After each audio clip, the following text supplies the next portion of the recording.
И какво да им кажем на хората, че днес вместо да сме на разходка за необвързани на Витоша,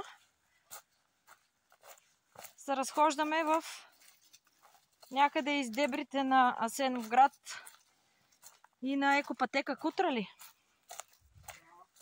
И тестваме нов маршрут. Тестваме нов маршрут на екопътека Кутра, защото се гласим да дойдем тук вече и с група пловдивчани и не само. Днес правим и такъв тест и за да почистим, защото имаме и тинейджър с нас и си говорим за темите за тинейджърствата. Познавахме думички. Здравейте! Здравейте! Обаче си говорихме най-вече за какви са проблемите на тинейджърите с родителите им.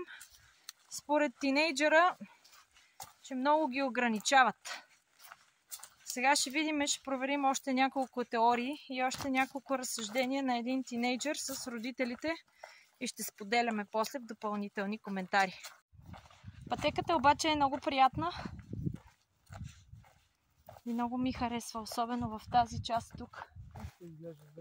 Има чудесна гледка и е точно такава, каквато на нас ни трябва, с малко хора, няма много движение. Има гледки и има къде и какво да си бърборим, има къде да спираме, да се храним, да си общуваме.